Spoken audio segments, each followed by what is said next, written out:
From today's gospel, we find in Jesus a sort of a litmus test, a sort of almost a mirror of ourselves. He reflects us. He says it's not really him who condemns us, but we condemn ourselves. And that's relative to the presence of Jesus in our lives. I mean, perhaps we can go through life and think we're doing pretty well, and then we find something that's truly good or truly pure. And then we say, wow, maybe I haven't been as good as I thought.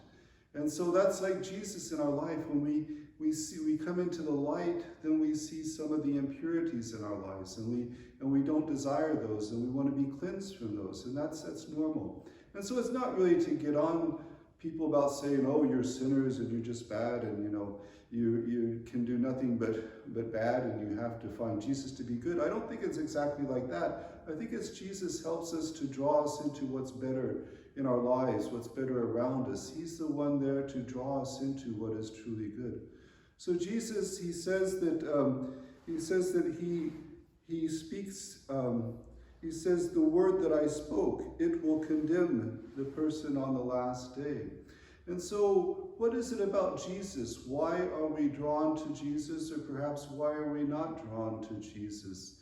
And when I think of Jesus, I can't help but think of the particular characteristic of Jesus is the giving of himself throughout his life, as somebody who was always giving. He was always there to heal others, to feed the people who were needed to be fed, to cast out demons. He was always there giving, and we see that ultimate gift of himself on the cross, where he gives his own life for the salvation of the world. So Jesus is a gift from the Father to us, and his whole life was an act of giving. He never stops giving. He never ceases giving.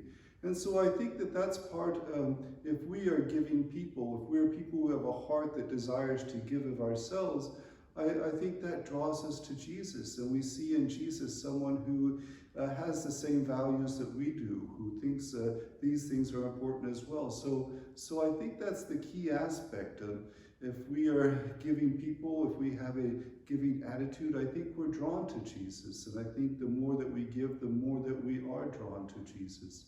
So that is, I think, the key point here, the key litmus test. And we can go through life, we can go through this world and this life, and we can give or we can take. And so I think at the end of our life, a well-lived life says, yes, I gave of my efforts, I gave of my capacities, I was there to give for other people. And I think that draws us into a good place. But if we go through life always taking from the world and taking from others, then I think we go into a narrow place, into a narrow, dark place, which isn't good. So let us always follow the example of Jesus in our lives, who was someone who gave of himself and gave of himself every day in every moment. And let us imitate that example and find our joyful in that act of giving, and knowing that he gave of himself totally on the cross for us.